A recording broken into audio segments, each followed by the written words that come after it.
Okey guys, untuk membengkok koper ni, korang dah tak perlu pening-pening. Beli sahaja bawah RM100 dapat sekali 4 set.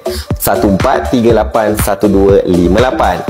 Sangat mudah untuk membuat kerja-kerja membengkok koper. Okey, Assalamualaikum dan salam sejahtera guys. Happy Deepavali. Baik, hari ni cuti, jadi cikgu nak sharing sedikit berkaitan macam mana kita nak ukur dan potong paip koper dan menggunakan alat-alat yang betul. Baik, yang pertama, tuan-tuan perlu ada tip ukur, cutter pipe dan juga koper. Okey. Next, apa alatan yang kita perlukan? Yang pertama, kita ada tube bender, inner bender, outer bender dan juga set hip bender. Okey. Okey, kamera boleh ikut saya Alright. Yang pertama, bila tuan-tuan dah ukur, katakanlah daripada side, contoh sekarang ni daripada unit indoor ke outdoor. So katakanlah kita dah ukur, kita perlukan 4 kaki. So kamera belakang sikit. So kita pun tarik 4 kaki, siap-siap. Okey. Lebihkan sikit pun tak apa. So 4 kaki. Okey, so ini 4 kaki. Okey, nanti kamera nampak view sini ke ataupun saya perlu terbalikkan? Okey, saya terbalikkan lah. Nak bagi tuan-tuan lebih nampak, saya akan terbalikkan. Kemudian kita ambil koper. So tuan-tuan tak boleh main tegak macam ni je. Kalau kena koper yang saiz besar, kemungkinan dia akan kemek. So macam mana cara dia? Daripada hujung tip ukur, tuan-tuan pijak, kemudian ikut sahaja. Ikut macam roda. Okey, so lebihkan sedikit, tak ada masalah. Okey, nak bagi tuan-tuan nampak kat mana 4 kaki saya tu. Okey, hujung sehingga hujung. Okey, ini 4 kaki. Next, cara memotong pula. So kalau tuan rasa keliru, tuan-tuan boleh ambil marker ataupun pensel, tandakan sahaja. Okey, so di bahagian sini. Okey, nampak tak kamera? 4 kaki. So kat sini kita akan potong. Okey, so masukkan di bahagian tengah-tengah roller. Kemudian ketatkan sedikit. Kita potong. Pusing. 1 2.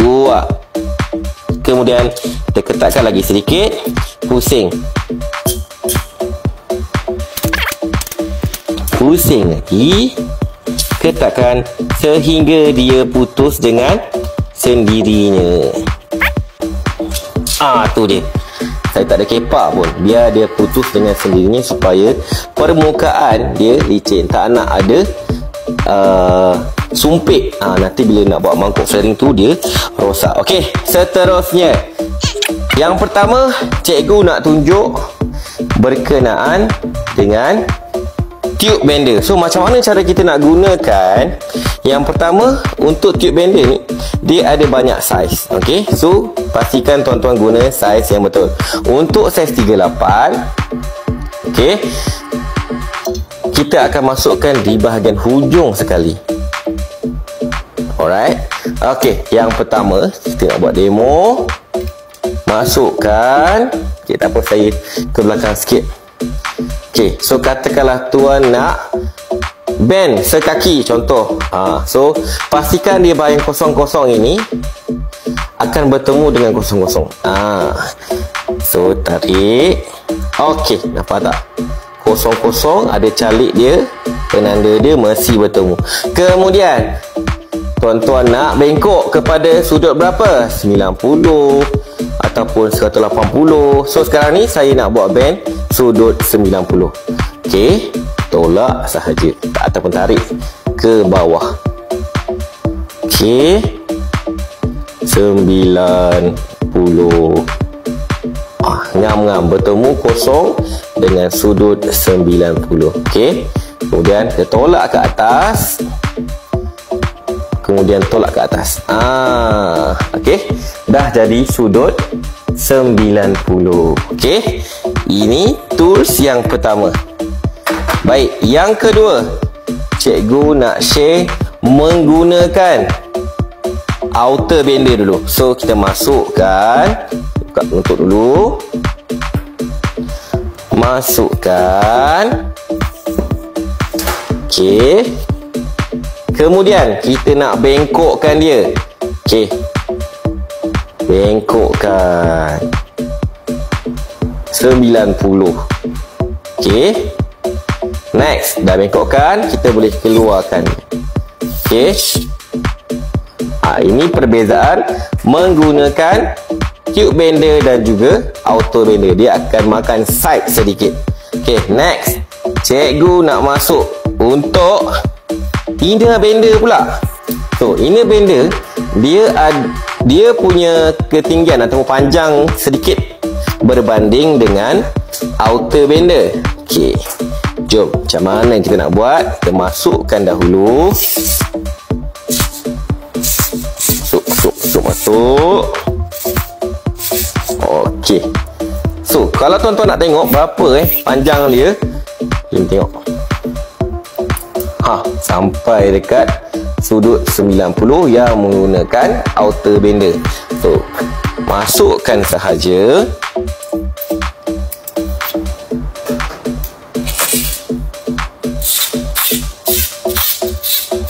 Okey, cukup. Sekarang saya nak bengkokkan di bahagian sini.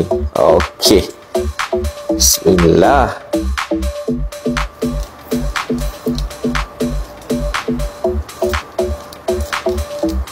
Okey, so kalau tuan-tuan perasan, perbezaan daripada menggunakan tube bender perfect 90 darjah, menggunakan outer bender 90 darjah tapi dia akan makan sedikit side, manakala menggunakan inner bender ni dia cantik sedikit tetapi dia akan membengkokkan structure. Dia akan ada sedikit kemek tapi masih boleh digunakan.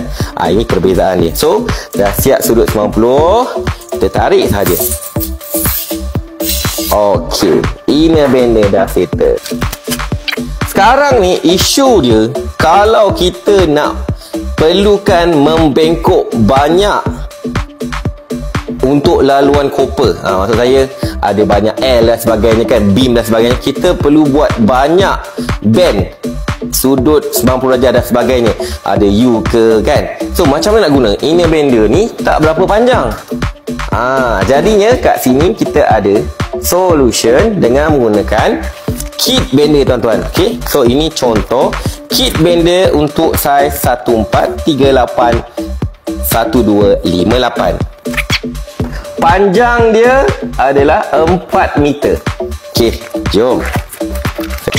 Dia ada 4 saiz.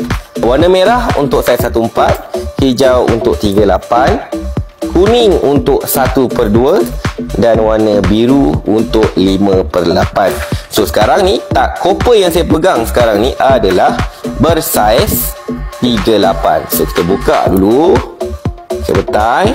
So macam inilah rupa dia. So untuk pengetahuan tuan-tuan dia ni bukan besi tetapi dia sejenis macam poli ataupun plastik yang mudah dilentur lah. So macam mana nak guna dia? Masukkan sahaja. Okey, masuk. Okey, dah last. So kalau copper yang terlalu panjang, agak sukar kita nak menggunakan inner bender. Outer bender kalau dah banyak-banyak agak sukar juga. Okey, so ini yang antara alat yang sangat mudah. Okey, so sekarang ni saya nak bend ke mana pula ni? Okey, saya nak bend yang belah sini pula. So tuan-tuan bend sahaja.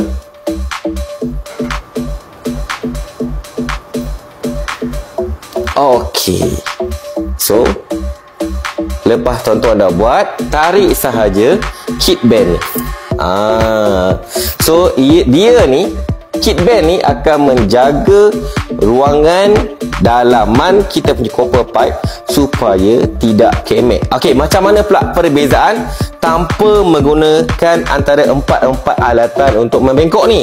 Okey, yang pertama, kedua, ketiga, keempat. So, tak apa, saya dah lama dah main ekor ni. Akan ada tuan-tuan yang share nanti, aku guna tangan je. Okey, tuan-tuan bayangkan kalau tuan-tuan tak ada skill.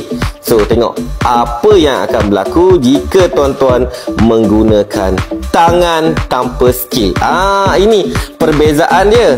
Memang cantik. Kalau daripada luaran dah masuk insulation, memang cantik padu 90 darjah. Tapi apa yang berlaku?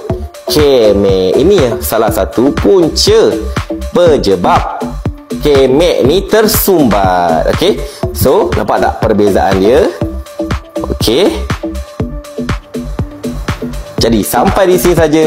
Semoga bermanfaat. So, kepada anda di luar sana, kalau nak sertai khusus penyaman udara domestik, Roger je.